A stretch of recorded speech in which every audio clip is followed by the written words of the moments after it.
दोस्तों, आज फिर से मैं अफ़गानिस्तान पे बातें करूंगा। कल मैंने उसका वीडियो अपलोड किया था, आपने देखा होगा। अफ़गानिस्तान एक बहुत ही महत्वपूर्ण सामरिक देश है। लैंडलॉक्ड होने के बावजूद मध्य और दक्षिण एशिया में कई देशों से इसका अंतर्राष्ट्रीय बाउंड्री मिलता है। उत्तर में देखें तो तजिकिस्तान, तुर्कमेनिस्तान और उज़्बेकिस्तान, पश्चिम में ईरान, दक्षिण और पूर्व में पाकिस्तान के साथ काफ़ी लंबा बॉर्डर है इसका, और उत्तरी पूर्व में चीन का छोटा सा हिस्सा। चीन के साथ इसका बड़ा बाउंड्री ना होने के बावजूद महत्वपूर्ण है।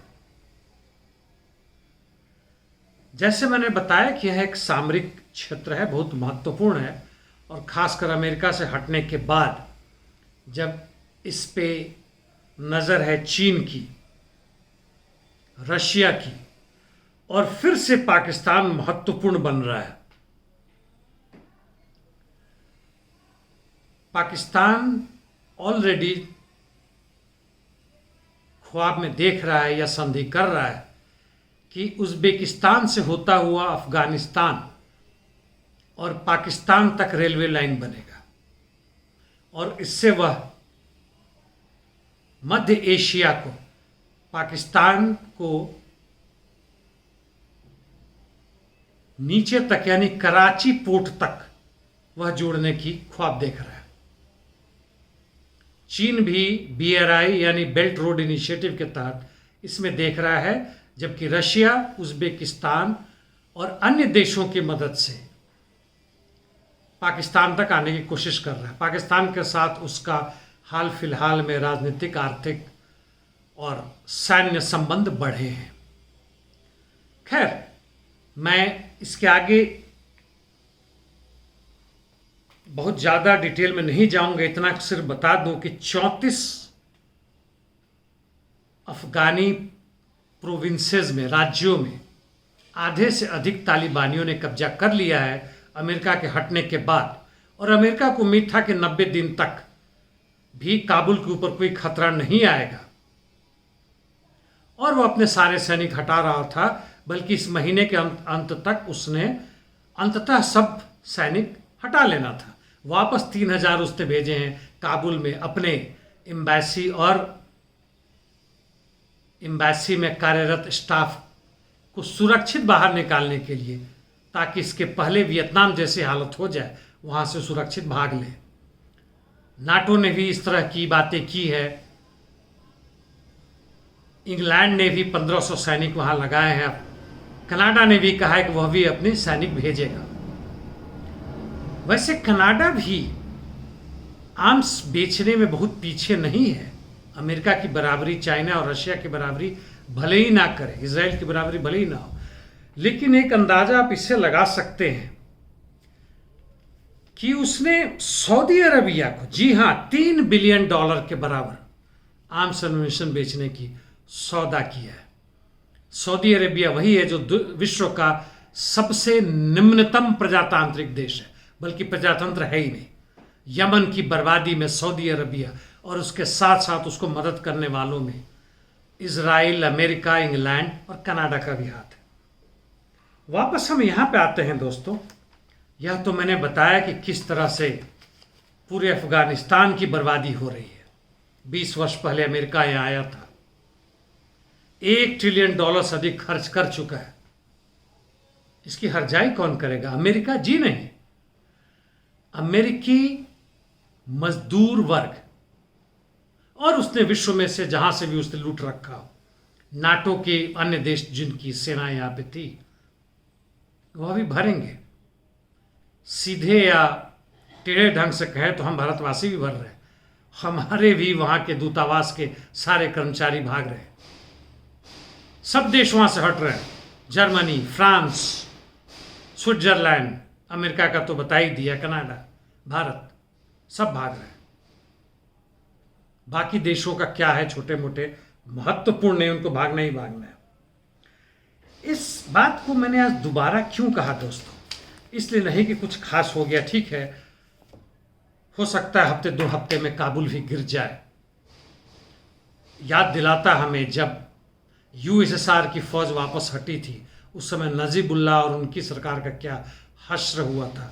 वही आज के अमेरिकी संरक्षण में जो सरकार थी उसका क्या हश्र होगा, वह नजर आएगा। मैं ये कहना चाहता हूं उन तमाम क्रांतिकारी शक्तियों को, दलों को, लोगों को जो आज एक तरह से हार मान चुके हैं कि अब विश्व में क्रांति संभव नहीं है। रशिया में, चाइना में या कई और देशों में क्रांतिकारी उफान आए और सफलतापूर्वक क्रांतिकारी सत्ता स्थापित हुई। अब वैसा नहीं हो सकता, इनका मानना है, क्योंकि पूंजीवादी ताकतें पूरे विश्व भर में, इंपेरियलिज्म इतना ताकतवर हो चुका है कि अब उसे हम हरा नहीं सकते। सुपर इंपेरियलिज्म आ गया। शायद 100 वर्ष 200 वर्ष बाद हो तो देखेंगे। अभी हम क्रांतिकारी बातें ना करें, ना ही किसी वर्ग संघर्ष की तैयारी करें और ना ही उस तरफ कुछ काम करें। अफगानिस्तान जैसे लैंडलॉक्ड देश में, जहां अमेरिका और नाटो की फौज लाखों की संख्या में करोड़ों अरबों खर्च करने के बावजूद और बिना किसी खास बाहरी मदद के, पाकिस्तान के द्वारा भले ही थोड़ा सा हो, पाकिस्तान कोई विश्व शक्ति नहीं, चीन मदद नहीं कर रहा था वैसे, और एक लंबे संघर्ष के बाद 20 वर्ष, वैसे 20 वर्ष कोई बहुत लंबी संघर्ष नहीं होती है, उन्होंने बेवश किया अमेरिकी और बाकी विदेशी ताकतों को, इंपेरियलिस्ट पावर को वहां से भागे, और वहां की तथाकथित चुनी हुई सरकार एक धांधली करके आई थी, जिसको यूएनओ और अमेरिका ने माना था कि चुनाव में धांधली हुआ था। कई देशों में होते हैं, भारत में भी होता है, यूक्रेन में भी हुआ, और उसको हराया, वो ताकत में आ रहे हैं। बात दूसरी है कि तालिबान एक अहम गैर क्रांतिकारी, क्रांति विरोधी, जनता विरोधी, विज्ञान विरोधी, महिला विरोधी ताकत है, लेकिन वह सत्ता में वापस आ सकते हैं। उनकी जो लड़ाके हैं, फौज है, वह उस तरह से डिसिप्लिन्ड भी नहीं है जैसे किसी एक स्टैंडिंग आर्मी का होता है, लेकिन उनमें एक जुनून है। क्रांतिकारियों में क्यों नहीं, मजदूर वर्ग में क्यों नहीं? आज के समय में यदि विचारधारा यहां से जनता के बीच में बैठ जाती है तो वह एक भौतिक शक्ति के रूप में काम करती है। क्रांतिकारी उफान को एक सफल क्रांतिकारी सत्ता में बदल सकती है, क्रांतिकारी समाज में बदल सकती है। यदि तालिबान जैसा संगठन सत्ता में वापस आ सकता है।